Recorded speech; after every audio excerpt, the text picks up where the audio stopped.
In the headlines, 2 killed in fresh farmer-herder clash in Nasarawa. Supreme Court declares Ifeanyi Odi PDP governorship candidate in Ebonyi.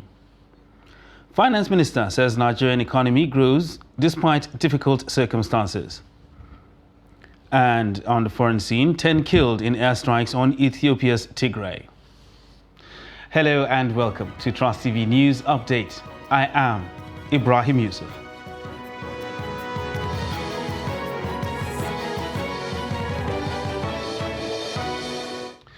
Hello and welcome once again. We begin with security, where no fewer than 2 persons have been reportedly killed by gunmen believed to be herdsmen at Ansa village of Kiana local government area of Nasarawa State. The president, TIF Development Association, Peter Ahemba, who confirmed the incident on Wednesday in Lafia, said he had since reported the matter to the Nasarawa State government and urged his kinsmen to be calm and not to take laws into their hands, as government was taking measures to address the incident.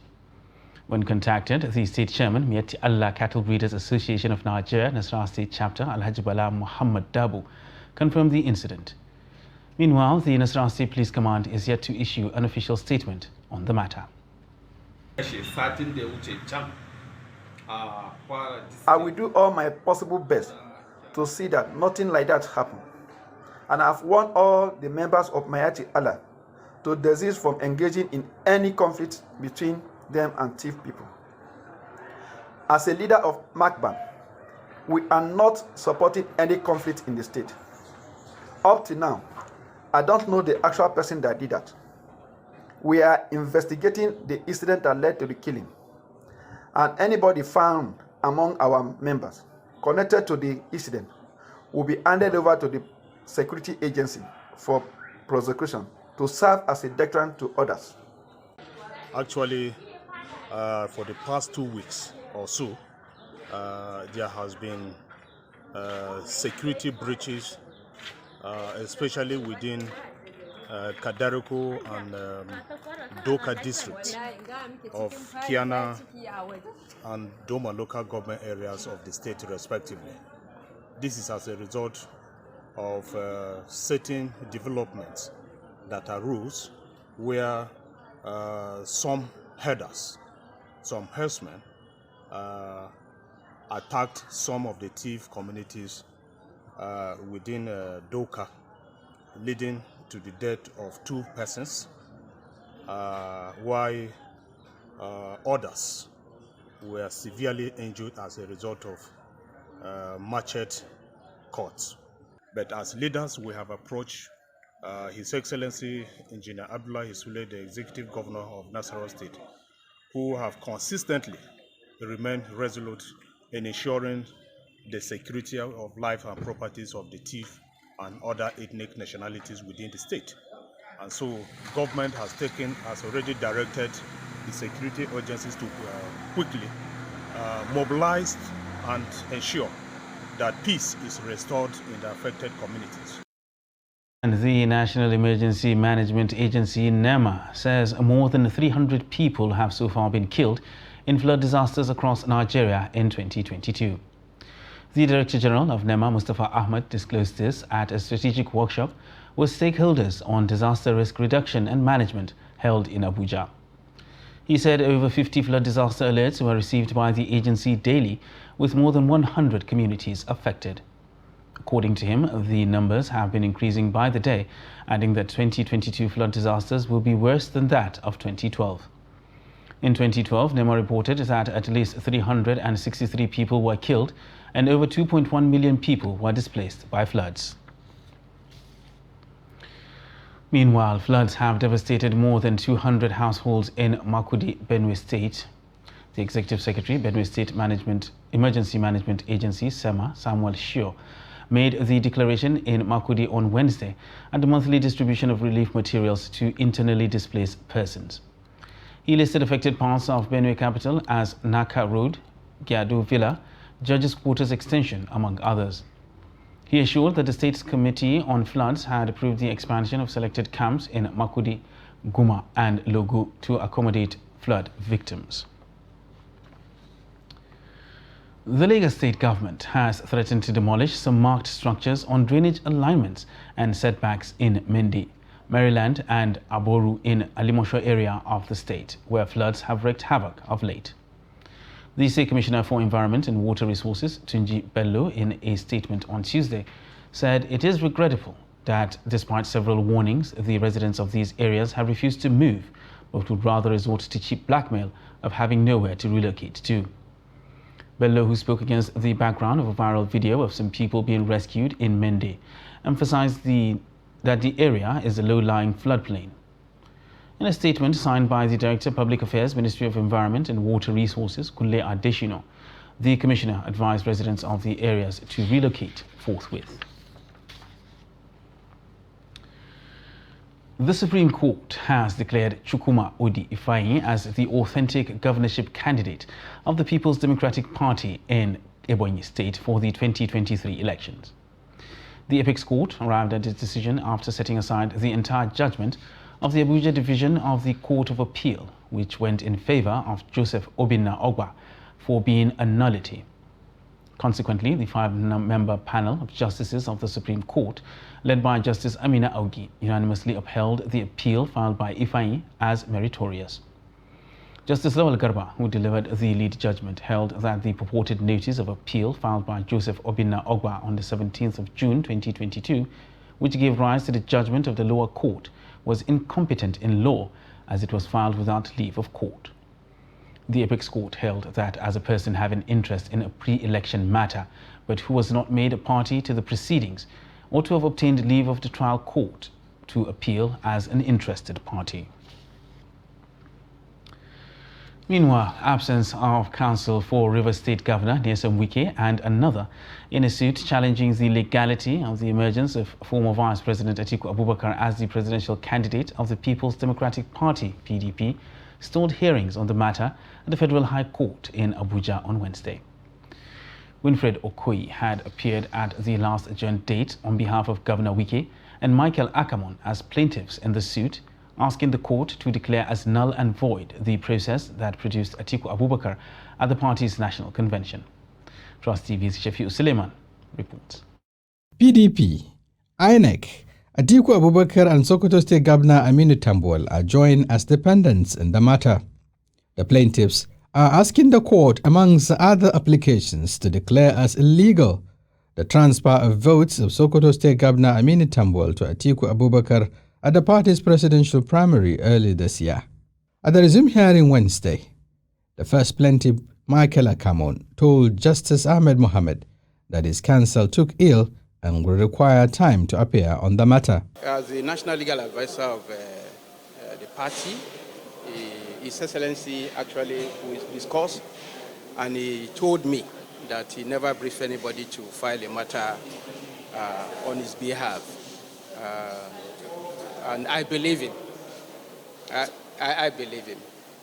But up to now, if a lawyer is still coming to court, that means the lawyer is here to receive an instruction to withdraw the matter. And if a lawyer comes to court, file an action without instruction, Governor Wike is a lawyer. He knows what to do. Though the defense counsels do not object the request, they drew the attention of the court to the need for a speedy dispensation of the case, which is a pre-election matter due to its peculiar timeline. The presiding judge, however, adjourned the matter to the 7th of October for hearing as he wished the plaintiff's counsel speedy recovery.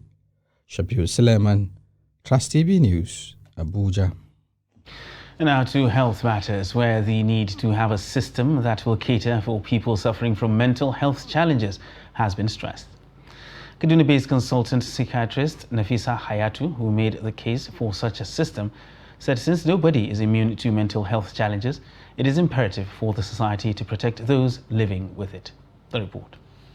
Mental health is a state of mental well-being that enables people to cope with the stresses of life, realize their abilities, work well, and contribute to their immediate communities. The significance of staying mentally healthy cut across all ages in the development of a person, hence the need to avoid any challenge with it. For many of those who come down with mental health challenge. Different reasons account for this when it's set in. It can manifest in different ways, such as resorting to living in the street, which exposes such sufferers to more risk due to lack of proper care and the absence of an effective system to protect them. So we need to have something in place that can protect and take custody and treatment of people that suffer from mental illnesses. Some of them, the relatives are around, while some have wandered far away from home. There's no relative around. So it becomes more difficult. They become the property of the state. According to her, since no one is immune to mental health challenge, individuals in the society can only protect themselves by protecting affected people within the society. By protecting those that are already mentally ill, we are also protecting ourselves in the future. Because as I said, we are also at risk. Nobody is immune. The mental illnesses can occur at any age. They can start from childhood to early adulthood, late adulthood, elderly. Anybody can develop a mental illness at any point in time. And it doesn't exclude people that are from affluent societies or from poor, backgrounds. Anybody. It can affect anybody at any point in time. To address the plight of people with mental health challenge, experts believe that everyone must be a stakeholder in the overall fight against it. Bello Musa, Trust TV News, Kaduna. People living with disabilities in Katsina State are accusing the Katsina State government of attempting to shortchange them and are calling for the immediate intervention of the Minister of Humanitarian Affairs. This is coming a few days after the minister's visit to Katsina State, where she disbursed some cash assistance under the National Social Investment Programme. In Katsina, Abdullahi Ahmadi reports that the scheme targeted 7,000 persons who will each benefit 20,000 naira. The report. Since her departure from Katsina, people with disabilities are struggling to get what they perceive as theirs, despite there being a list of beneficiaries approved by Minister of Humanitarian Affairs. They are claiming that the minister stated categorically during the event that out of the 7,000 beneficiaries, 1,400, which is the 20% of the total number, should be people living with disabilities. However, it is surprising that only 29 people living with disabilities have collected 20,000 naira each, and they are asking what will be the fate of the remaining 1,380. We are not happy with this development. It is absolutely important for the office of the Honorable Minister to hear this. All our members in Katsina disowned the disbursement. And as she promised, everybody will be collecting his money before leaving the hall on that day. After she departure, the official tell us that we should go and come back tomorrow. And on Friday, we met with them, and they said yet they are not with our list. We should hold a bit. Unless on Wednesday, when they give calls to our chairman, and he went there, they only give us 30 persons, and out of the 30 persons, only 29 of them settle. Several attempts were made to get the response of the special advisor Abdul Qadir Muhammad Nasr without success. However, sources close to his office have described the claims put forward by people with special needs as untrue. As the special advisor to Governor Masari, I'm not aware of what is happening. When I heard them complaining, I intervened by advising our members to self-pedal. The sources point out that the office of the special advisor has no connection with the payment, neither did it have anything to do with the generation of the list of targeted beneficiaries, as is being claimed. Abdullahi Ismayamadi, Trust Television News, Katsina. You're watching Trust TV News Update. And still to come on the news. Okada riders appeal to federal government to reconsider ban. Details of this and more after the break. Please stay with us.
Welcome back, and thanks for staying with us on Trust TV News Update. Now let's recap our top stories. 2 killed in fresh farmer-herder clash in Nasarawa. And Supreme Court declares Ifeanyi Odi of PDP governorship candidate in Ebonyi. And moving on to other news now. Environmental and sanitation stakeholders have called for additional change and awareness as solutions to the challenges of fecal sludge evacuation in Nigeria. This was part of discussions at an interaction in Bauchi State to mitigate the dangers that come with the practice. The report. The World Health Organization Global Statistics on Sanitation Safety Plan 2016 shows that about 2.4 billion people have access to sewer, 2.6 billion requires fecal sludge management, while 1.9 billion people suffer lack of any services. To address the above challenges, experts say there's a need for people to change their attitude. To change the attitude of the people, first of all, it is for you to educate them. And you can see now we have an interactive session, having a workshop with the key stakeholders. This is part of the sensitization. The second one is for you to look at it from the religious background, because we all have beliefs that our religious leaders tell us the truth. We are going to penetrate that and use that as an opportunity so that the religious leaders can talk to their people to change that attitude so that we can be able to manage fecal sludge. Fecal sludge evacuation in Bauchi is, at the moment, is poor because the service providers and the people or the people that are working manually in evacuating this fecal sludge, they don't have the knowledge, they don't have equipment, and they are poorly guided. Some of the participants, especially the local evacuators, attributed the challenges faced by them to poverty, but the civil society representatives have a contrary view. We decided to engage in this practice because of the prevalent economic downturn in the country. Doing this is better than resorting to begging. In these circumstances, our choices are limited because there are very few opportunities for decent jobs. That is even the reason we don't have safety tools for the job. Some of us borrow them, while others do not. That's how we found ourselves. They make money from this business. They make, a lot of money from this business because most of the pit latrines, owners of the pit latrines are in the majority most urban areas and even in the rural areas. So these business operators make hell of money from that, and certainly they have to protect themselves by wearing hand gloves, boots, and face masks. But for them to claim that because of poverty, that's why they will not buy all these essential needs for carrying out their, daily businesses, I think that is an act of carelessness by most of them. Meanwhile, the stakeholders agree that collaborative effort is needed to manage the situation for the safety of the people. Adamu Imam, Trust TV News, Bauchi.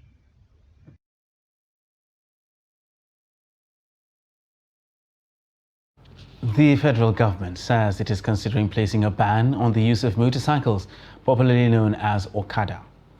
The Attorney General of the Federation and Minister of Justice, Abubakar Malami, who made this known while briefing newsmen, said investigations revealed that commercial motorcycles are used for mining activities across the country, and the ban could cut off sources of funds for terrorists and bandits. Ibrahim Ismail reports that Okada riders in Gombe State are appealing to the federal government to reconsider the issue of these commercial motorcycles, as it is a source of livelihood for millions. The report. According to the National Motorcycle and Tricycle Riders Association, as at 2014, Nigeria has 8 million registered commercial motorcycles across the country, thus providing a source of livelihood to millions of Nigerians.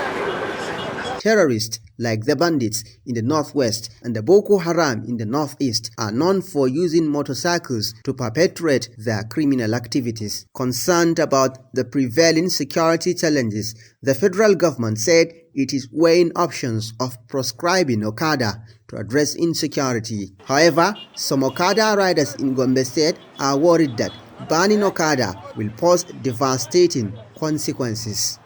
We will be in hardship if Okada is banned. It is the business that feeds our family. Some have 1 or 2 wives with 5, 6 or 10 children, and they depend on Okada. Therefore, if Okada is banned, people will suffer.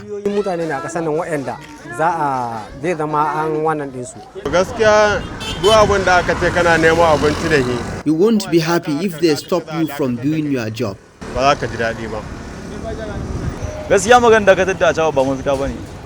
Banning Okada is not the solution. They should find another means to address the problem. Nigerians patronizing Okada said banning the commercial motorcyclists will affect them directly.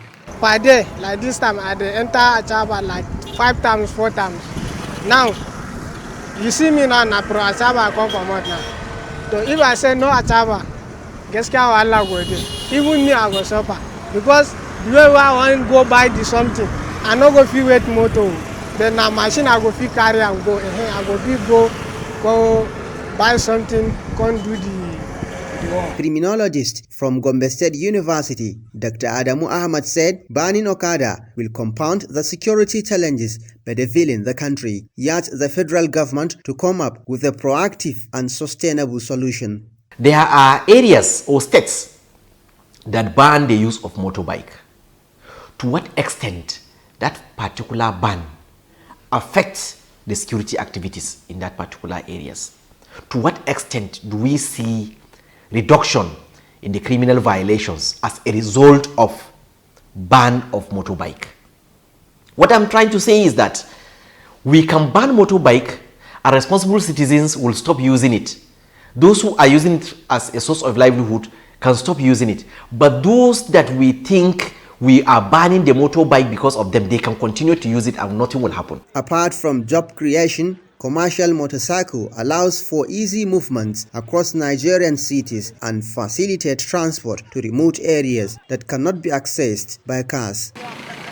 From Gombe, Ibrahim Ismail reporting for Trust TV.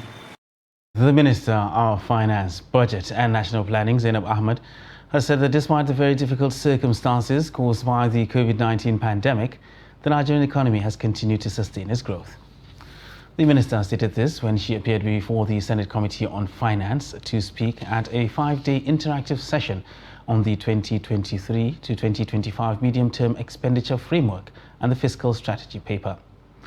Ahmed said that there was a gradual improvement across sectors of the economy in the country. The Nigerian economy has continued to sustain its growth since the last recession in Q3 of 2020. We have witnessed so far 5 quarters of consecutive growth, with the second quarter 2022 posting a growth of 3.54% in real terms compared to 3.11% in the previous quarter of 2022. Most sectors are reporting positive growth. The broad-based growth reflects the effective implementation of the economic sustainability measures that have been carried through by this government with the support of the National Assembly. Like many other economies in the world, our economy still faces these lingering challenges of the COVID-19, as well as the higher food and fuel prices due to the Russia-Ukraine war. And in business, the Nigeria National Petroleum Company Limited says it will on Thursday sign agreements on the gas pipeline project with the National Office of Hydrocarbons and Mines of Morocco and the ECOWAS Commission. The NNPC, in a statement on Tuesday, said its Group Chief Executive Officer Mele Kyari paid a courtesy visit to the President of the ECOWAS Commission, Ma Aliou Toure, in preparation for the signing of the agreement, scheduled to hold on the 15th of September in Rabat, Morocco. The government says the gas pipeline will reduce gas flaring in Nigeria and encourage the diversification of the energy resources in the country, while cutting down poverty through creation of more job opportunities. Now for a look at the foreign scene, where 10 people have been killed in the second day of airstrikes on Ethiopia's Tigray region on Wednesday. The attacks came after authorities there expressed readiness for a ceasefire. Senior official at the Aida Referral Hospital, the biggest in Tigray, Kibrom Gebrselassie, said twin drone attacks hit a residential neighborhood in the regional capital Mekele, killing 10 people and injuring others. Earlier, a spokesman for the Tigray People's Liberation Front, TPLF, which has been fighting Ethiopia's government for nearly 2 years, says civilians have been killed and wounded in the airstrikes, but did not provide further details. The reported attack followed a drone strike on Tuesday on Mekele University, which the TPLF said caused injuries and property damage. Tigray has been hit by several airstrikes since fighting resumed in late August between government forces and their allies and TPLF rebels in northern Ethiopia. And that wraps up Trust TV News Update for this hour. For more news, you can subscribe and follow us across all our social media platforms. I am Ibrahim Yusuf. Thanks for watching.